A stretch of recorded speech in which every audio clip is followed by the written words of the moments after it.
तो चलिए आज एक ऐसी कहानी में चलते हैं जो एक श्राप के बारे में है।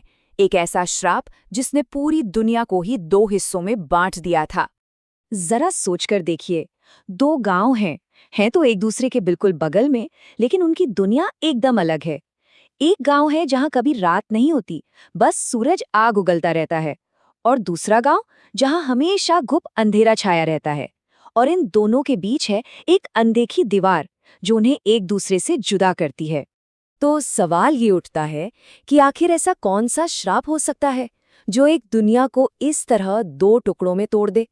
बस यहीं से हमारी कहानी का वो रहस्य शुरू होता है जो दर्द और एक बहुत बड़े राज से पैदा हुआ है।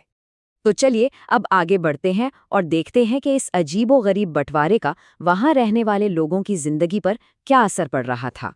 मतलब गांव वालों की हालत बहुत खराब थी। जिनके यहाँ दिन था वो 24 घंटे की रोशनी में सो नहीं पा रहे थे, और जिनके यहाँ रात थी वो अंधेरे की वजह से कोई काम नहीं कर पाते थे। सब के सब थके हुए, परेशान और अपनी अपनी तरफ फंसे हुए थे। लेकिन यहाँ एक बहुत ही दिलचस्प मोड़ आता है। ये श्राप कोई हादसा नहीं था, बल्कि ये किसी का सोचा समझा प्लान था, बदला लेने के लिए। ये शब्द हैं उस बूढ़ी औरत के जिसने ये सब किया। वो दोनों गांवों के बीच में रहती थी और ये बात वो एक भ्रष्ट साधु से कह रही थी जिसे उसने इस काम के लिए रखा था।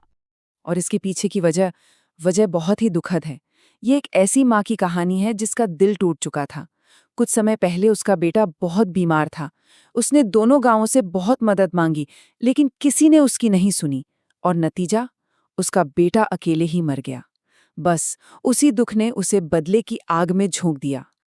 लेकिन कहते हैं ना, जहां अंधेरा होता है वहीं उम्मीद की एक किरण भी होती है।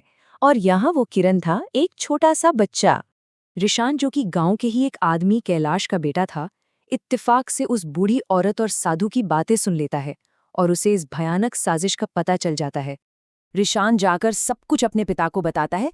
फिर उसके पिता और हरिंदर उस औरत से बात करने जाते हैं, लेकिन वो औरत तो गुस्से में पागल थी। उसने सब कुछ मानने से इनकार कर दिया और उन्हें धमकाकर भगा दिया।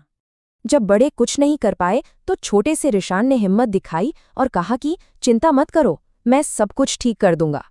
और ईशान सिर्फ कहता नहीं, वो कर दिखाता है। यहीं से कहानी एक बहुत ही दुखद लेकिन अहम मोड़ लेती है।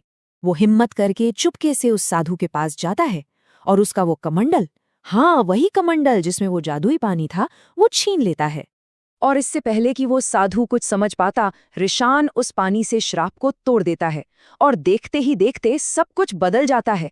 एक गांव में सूरज डूब जाता है और दूसरे में उगाता है। वो अदृश्य दीवार टूट जाती है। लेकिन कहानी यहाँ खत्म नहीं होती।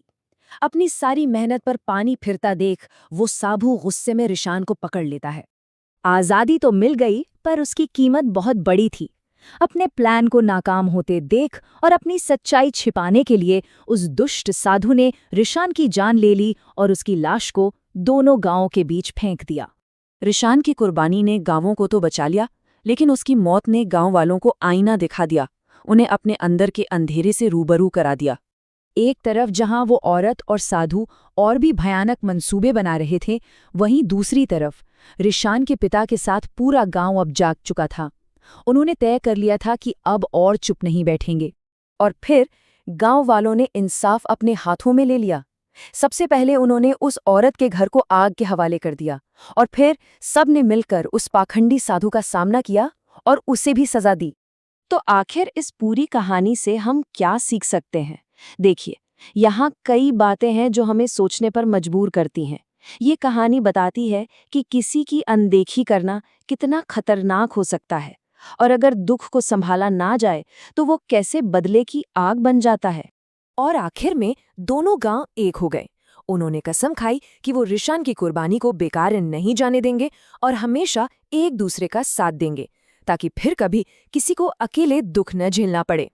तो ये कहानी हमें एक बहुत गहरे सवाल पर सोचने के लिए मजबूर कर देती है।